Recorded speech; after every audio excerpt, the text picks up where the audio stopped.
নমস্কার বন্ধুরা, ঘরকন্যার খুঁটিনাটিতে সকলকে স্বাগত।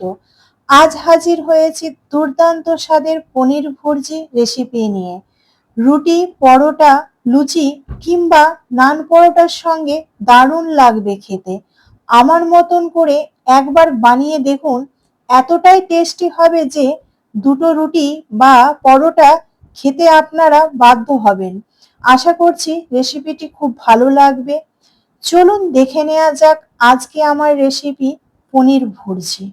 পনির ভুর্জি বানানোর জন্য যে সমস্ত ইনগ্রিডিয়েন্টস গুলো লাগবে তার মধ্যে হলো ছানা, পেঁয়াজ কুচি, টমেটো, গ্রেট করা আদা আর কাঁচা লঙ্কা কুচি, কাসুরি মেথি, লবণ আর হলুদ, ধনে গুঁড়ো আর জিরে গুঁড়ো। পনির ভুর্জির রেসিপিটি বানানোর জন্য প্রথমে দুধ ফাটিয়ে ছানা বানিয়ে নেব, কিন্তু আজ সকালবেলায় ফ্রিজ থেকে দুধ বার করে গরম করতে গ্যাসে বসিয়েছিলাম। কিছুক্ষণ পর এসে দেখি দুধ ফেটে ছানা হয়ে গেছে।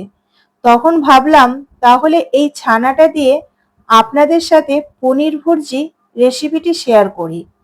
আপনাদের বাড়িতেও কখনো কোনোদিন এইরকম দুধ যদি হঠাৎ ফেটে যায়, কি করবেন সেই চিন্তা আর করতে হবে না আমার এই রেসিপিটি দেখে।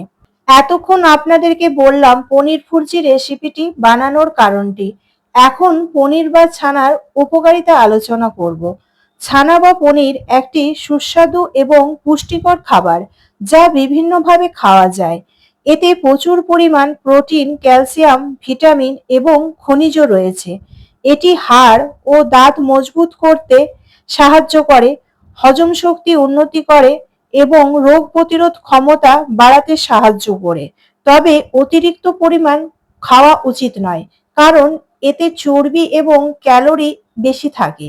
যাদের হৃদরোগ বা হজমের সমস্যা আছে তাদের পনির খাওয়ার আগে ডাক্তারের পরামর্শ নেওয়া উচিত।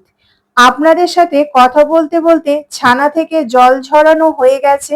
ছানার মধ্যে কোনো রকম জল থাকবে না, শুকনো ঝরঝরে করতে হবে ছানাটাকে। ছানা যত ঝরঝরে করবে পনির ভুর্জিটা ঝুরঝুরে হবে। এবার গ্যাস জেলে কড়াই বসিয়ে দিলাম। কড়াই ভালো মতন গরম হয়ে গেলে গ্যাসের ফ্লেম মিডিয়ামে রেখে তেল দিয়ে দেব। তেল ভালোভাবে গরম হয়ে গেলে তেলের মধ্যে গোটা জিরে আর শুকনো লঙ্কা ফোড়ন দিয়ে দেব। হালকা নেড়ে চেড়ে অল্প পরিমাণ গ্রেট করে আদা দিয়ে দেব। আদা তেলের মধ্যে ভেজে নেব।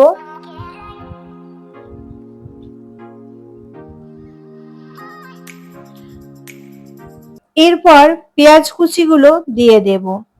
পেঁয়াজ কুচি ভালো করে ভেজে নেব, বেশি লাল করে ভাজার দরকার নেই। পেঁয়াজ হালকা ভাজা হয়ে গেলে টমেটো কুচিগুলো দিয়ে দেব।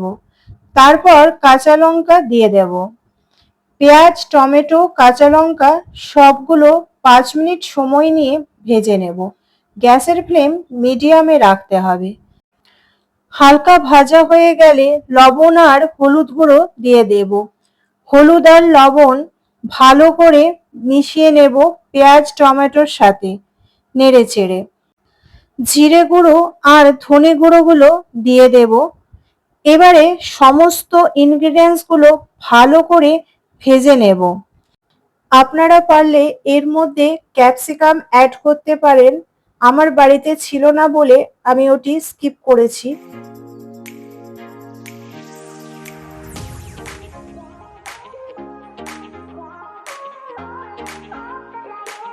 সমস্ত ইনগ্রিডিয়েন্টস গুলো ভালোভাবে ভাজা হয়ে গেলে ছানাটা দিয়ে দেব।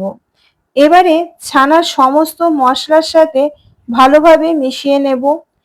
1 থেকে 2 সেকেন্ড ভাজা ভাজা করে নেব। এই রেসিপিটি কোনো রকম জলের ব্যবহার আমি করব না।